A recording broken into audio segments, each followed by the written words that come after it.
So now I have more space. I'm filming again now. Sorry about that. We've been recording for 27 minutes, so we're stopped and start over. But basically, like what I was saying was like I woke up today in real good spirits, and I was just like realizing like so I looked up to the ceiling and just was just talking to God for a second, like, God, I just want to thank you for allowing me to wake up and to still be alive, and I want to, apologize for yesterday being so sad and down, and just like, you know, just like I was like, I just want to thank you for not killing me and just still giving me life and giving me another chance, another day, and just realizing like every day is another opportunity to create better memories than what I have already. It's just another day to make right the wrongs of my past, of just like the wrong memories that haunt me, and it's another day to actually just it's another day to actually uh, just pursue what I love. Like, like I was having kind of like an epiphany where it was like, God sent you down here, and you go, He sent you down here with this destiny and these certain things on your heart, and these certain things that will be put on your heart throughout time, and then like you go through your life, and then you go through some real messed up stuff, and it's really to show you what you're made of, and to show you how strong you are, how great you are. Look at what you made it through. Like, I shouldn't be so sad about going through it. I should just be happy that after I was put through it, I actually pushed through it. I was Not only was I put through it, but I was put through it by God, and therefore He pulled me through it.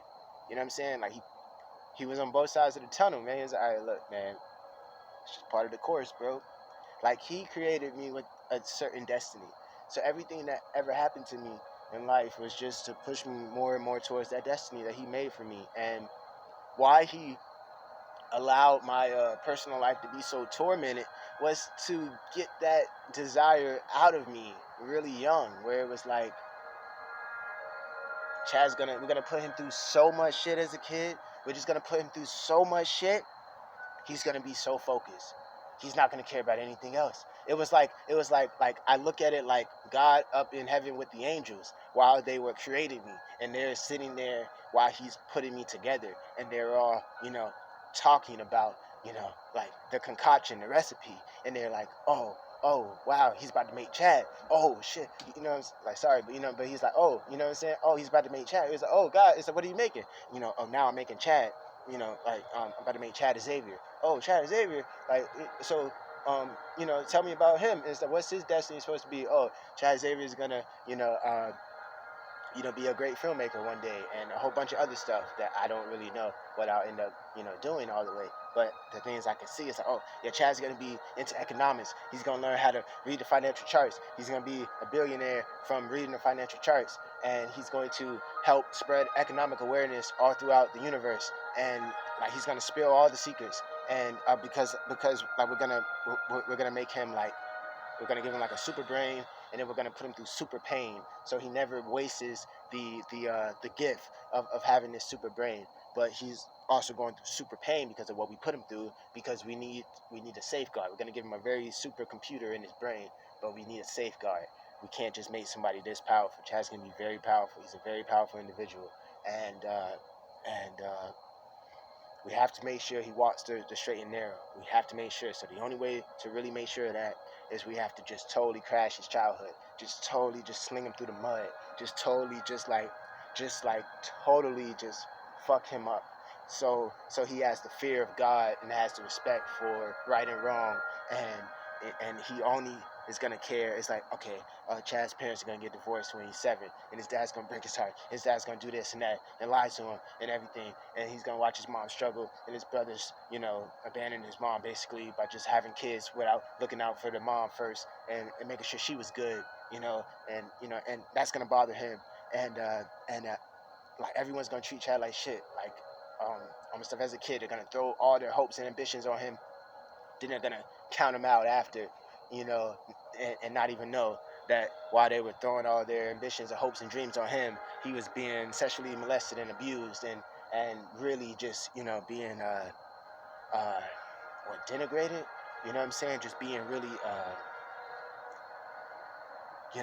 devoured, almost devoured by corruption. Just really heartbroken. Like he's gonna walk out of this heartbroken. He's gonna survive. Everything's gonna be fine. But he's not gonna have the illusions that everyone has. He's not gonna waste his time. He's gonna be so devastated. He's gonna like the angels will be looking like why are you gonna put him through all that? It's like that's the only way we could trust him down there with all this power that we're giving him, all these gifts that we're giving him. We have to make sure first off that he uses it and that he uses it for good. So we're gonna just totally crash his childhood, and at the same time we're gonna show him throughout his whole childhood and young adulthood that we're gonna show him through a bunch of different events that anything is possible. We're gonna put a famous singer in his family. We're gonna put him in a family of a famous singer. We're gonna put him in a family of his godfather who wins the lotto when he's 6. So he's going to have grown up from age 7 with just like you can be rich, you can be famous, you can win the lotto, you can get signed to a record deal, you can make a hit song, you can make a hit movie. He's gonna meet Tommy Ford, he's gonna meet the Marleys, like we're gonna put all this stuff in around him. He's gonna be bred for greatness, like we're breeding him for greatness. Like Chad's gonna be strange. Chad's gonna be a wild card. Like everyone's gonna be afraid of Chad, like afraid of talking to Chad because they never know what mood he's in. Niggas would say that, like, I want to hit you up, but I don't know what mood you're in. Yeah, me either, nigga. You feel me? So, kind of like that. So it was just like Chad's gonna be the mold breaker. Chad's the one that's gonna break the mold. Oh damn. Like that's all he would have to say to the angels because they would have seen so many people created. They already know what it is. They're like, oh man, like they would have to have been really excited to watch me being created because it was like watching the mold being created before I'm conceived. They're like, now we're making Chad Xavier, and they're like, oh wow, it's time for Chad Xavier. Like things are gonna really change if you're sending Chad Xavier down there, and it's like yeah, it's time for Chad Xavier, and it's like okay, so we're gonna send him down there. He's gonna go through this like real tough childhood, and it's going to break his illusions of this happy home, you know, uh, Leave It to Beaver, Jefferson's Good Times kind of life. Cosby Show is gonna crush his whole Cosby Show reality. He's gonna have no Cosby Show illusion. That shit doesn't exist. You know what I'm saying? Like it's not gonna exist for him. He's not gonna pursue that. He's not gonna look for that. He's gonna be heartbroken. Oh, we're gonna put him through sexual molestation. Oh, he's gonna be so fucked up.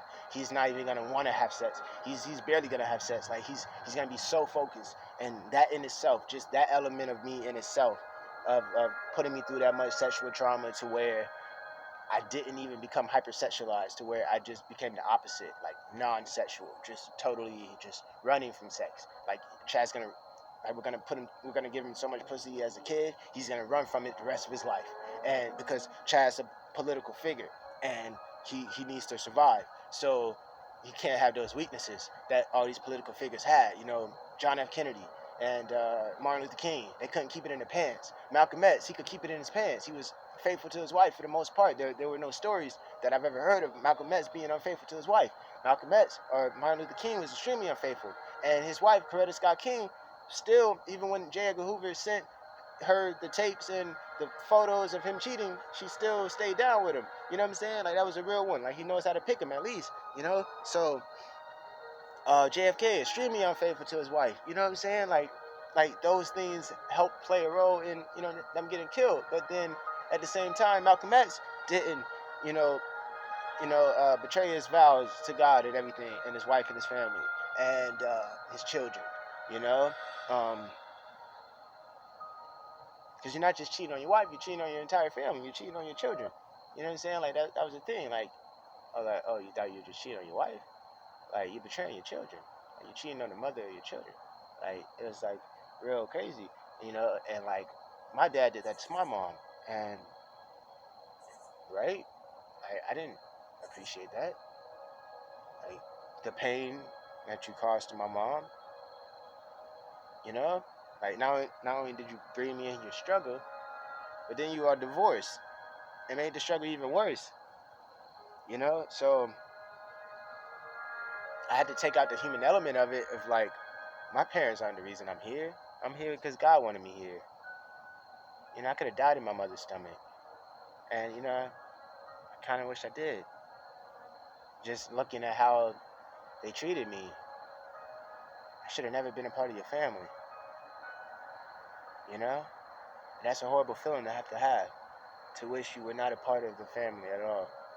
Like, to wish you never existed. Like, I think that's what I was asking for yesterday. I was asking God to kind of give me a dream to show me what life would be like if I was never here at all. And I don't remember what my dream was, but I know it was a good dream. So, and I woke up in real good spirits and stuff. So I'm not sure what's up, but yeah, man. Like, so that's just what I was feeling yesterday. It was just like, man, I just really wish I didn't even exist at all. But then that's like being God wanted me here, bro. He wants me here for as long as I'm gonna be here. And I just don't want to be ungrateful for this great opportunity to be alive in this time period. To be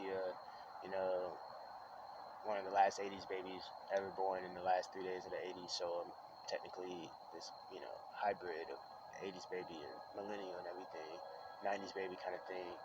I saw the entire 90s basically because I saw the last 3 days of the 80s. So I saw the entire 90s basically. So by the time I was coming to and having memories at 7, Michael Jordan had just won his last championship. So that's all I knew was like, Michael Jordan's the GOAT, got 6 championships, and now Kobe Bryant's next up, basically. That's how I knew it. Kobe Bryant and Brett Favre, those are the first, like, sports people I remember. Roy Jones Jr., I remember him. I was a fan. I seen him. He did music videos. I was like, who's that? He's a boxer.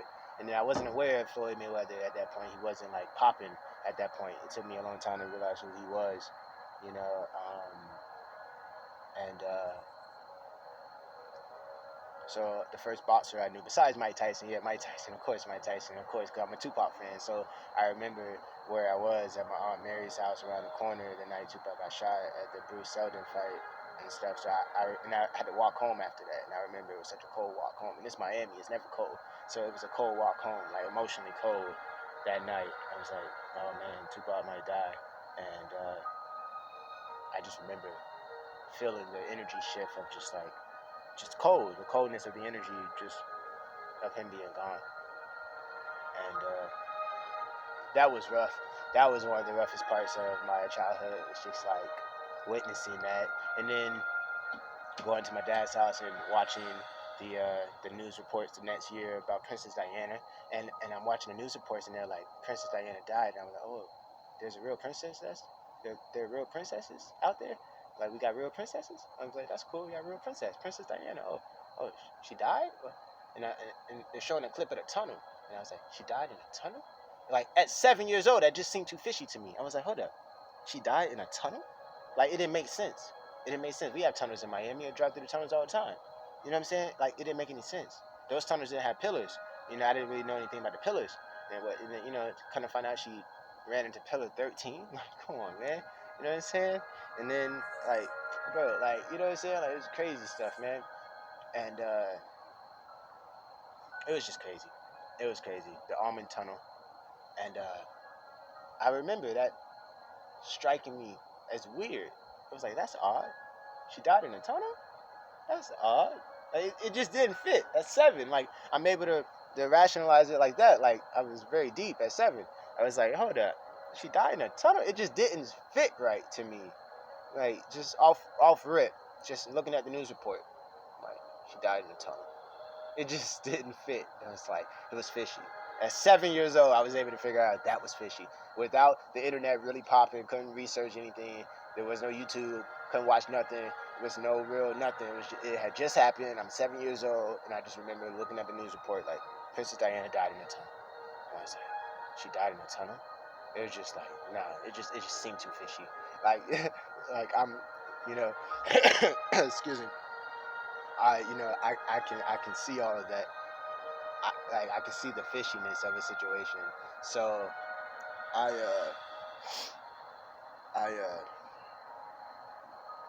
you know, going through that or whatever. But yeah, I guess I'll get ready to read the script now. I recorded enough with just regular talking. I didn't have too much to say. Like I really wanted to say this. Like woke up today, real good spirits. Like just enjoy the day and just make as much art as you can. Just create as much as you can. You have a great opportunity to continue to create all this art, and at some point one day, like you're gonna like wake up dead. Like you're gonna go to sleep one day, and you might never wake up again, or you're gonna wake up one day and then you'll never like go to sleep again and wake up again. You'll go to you'll wake up one day, and then that would be the last day you ever wake up, and you will never go to sleep that day. You will die that day. And just remembering that of how fast it's going to happen. It's just going to happen. Just one day is going to be the last day I was here. And it's just going to happen very unexpectedly. And I'm not going to see it coming. And I don't think they're going to give me that much warning about it. They've already told me how I'm going to die. So I already know how it's going to happen. I'm going to die saving a kid's life. It's going to be a scary, scary moment. But I'm going to be so caught up in the moment of, oh shit, this is it. Like knowing what the consequence is going to be. Oh shit, this kid's in trouble. I'm the closest one to him. I got to save him. I'm not going to make it out of this. And then I'm going to have to go save him. Like I'm not going to have any time to think about myself. You know what I'm saying? But I'm going to know while I'm saving him, like, I'm not going to make it through this. But you are. You know, and hopefully I'll have a chance to tell him my last words or something. You know, him or her, I don't know what's it's gonna really be, but you know, I'm gonna save a kid's life, and that's gonna be the end of me. And um, that's gonna be a beautiful moment for me, spiritually. Just knowing that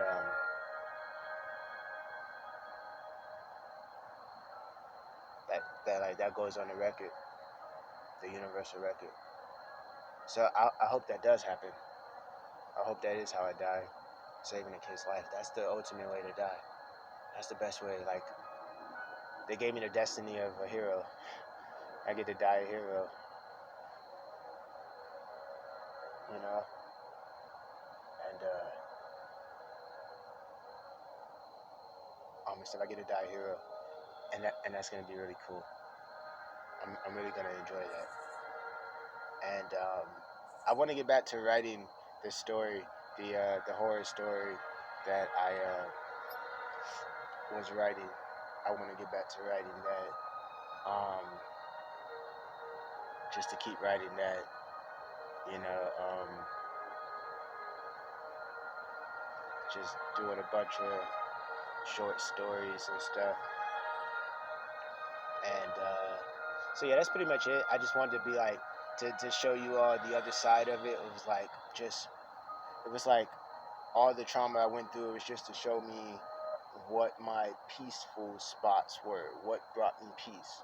We're gonna put him through so much trauma and chaos so you can figure out what brings him peace. So he's only gonna ever gravitate to what brings him peace, and that's all he's gonna do. And I spent this real quiet life because my childhood was so traumatic that my desires changed. My desires were different. I didn't want anything normal because nothing normal had ever really happened to me. I never went through anything normal. So I was never going to pursue anything normal. I was never going to want a normal life. Nothing like that. It was like, it's do or die. I'm willing to put everything on the line for what I want. Like, I'm the guy that's going to sacrifice my entire routine of pleasure. You know, I'm the guy that's going to sacrifice my entire routine of pleasure. Uh, like today, I've been thinking about it. Like, I think about it more and more. I think about all the women that liked me that I never did anything with. I think about all the women that I liked that I never pursued or really the women that like me, it doesn't matter who you like, they have to like you back. So really the women that like me and I like them back, and just thinking back on like all the really nice girls that I met, that like the few sweet ones. I have a few sweet women from my past that I remember that were just very, very sweet and kind. You know, and I think about them, and it's just like, you know, uh, I just had something different in the cards for me. So I think about that a lot, like everything that I gave up, and then I look at everybody else, and they gave up nothing. Like most of the people that I know, they gave up nothing. Like they'll say they gave up everything, but look at what they have. You gave up nothing. Like you didn't give up any of that stuff. I gave up all of that stuff. I put everything on the line. All my chips were in. I put everything on the line. I put everything on the line. That's why God always looks out for me. I put everything on the line. He knows what it is. Chad's gonna put everything on the line. He's gonna have extreme dedication and focus. Like people know that about me. People know that about me. They're like when you get committed to something, you're committed. That's why I don't like date, because I'm really in it for the long haul. I'm not looking for anything shallow or superficial. That was never my forte. That was never my inclination. That was never my propensity to be superficial and be short-term minded. You know, I'm always thinking about the long game. You know what I'm saying? Or whatever. So, you know, yeah, I'm a long game thinker. So I'm thinking way further ahead. I'm thinking past my lifetime. That's why everyone can only think about what they can get out of life right now. It's like the JFK inauguration. Ask not what your country can do for you, but ask what you can do for your country. You know what I'm saying? Everybody around me, they want their country to do for them. You know what I'm saying? Everybody else, they just want the country to do for them. They just want to do for self. You know, like I want to leave a great legacy behind, and I'm willing to sacrifice my routine for that. That's what I mean when I use the word sacrifice. It's not like a person. It's sacrificing myself. I'm sacrificing all of my time. I'm sacrificing my personal routine. I'm sacrificing my personal desires, the personal ambition for a family or a wife or children. Fuck all that, man. That shit don't mean nothing to me right now. I'm not in that phase of my life. That means nothing to me. It's not gonna make me feel better about anything. You know what I'm saying?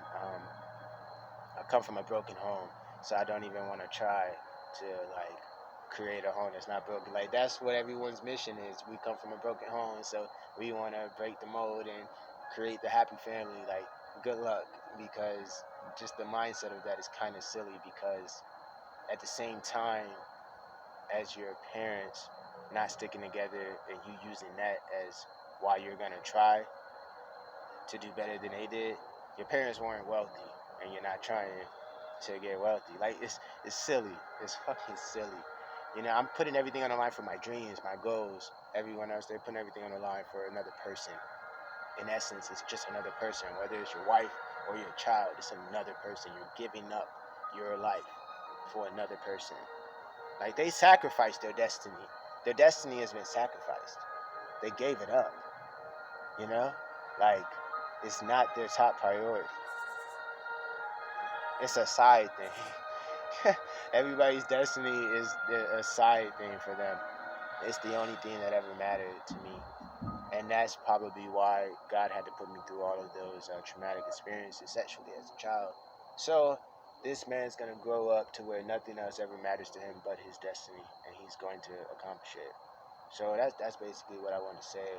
So I'll stop recording and maybe do some reading on the script or whatnot. So thank you all for listening. Thank you all for watching. You know, I love you all so much, and just thank you all for that. And it's like all of my videos now are really more so geared towards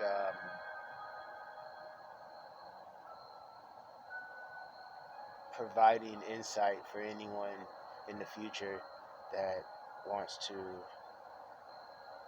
heal from the traumas that they went through. You know, I said it earlier, I'm all about substance. I'm not just trying to make videos to entertain you niggas. Fuck y'all. You feel me? Like, entertainment would be the death of you niggas. I ain't gonna have nothing to do with that. I don't want to play a part in your demise. You know, I'm gonna say a bunch of stuff that you just can't comprehend, and you can move the fuck on and go into a relationship that's gonna fail. How about that, nigga? Like, I don't give a fuck. Like, I'm gonna make stuff with substance. This is what people need to hear. So I'm being honest about it. I'm gonna be the trailblazer. Really, just be honest about the sexual trauma that happens to people. Period. And then with me as a man, as a male, that's going to help men who went through that as children, and then help women as well who went through that. You know, but more so give the courage to the guys to speak up and stuff. Like, you know, like, it's not your fault you were touching the butt.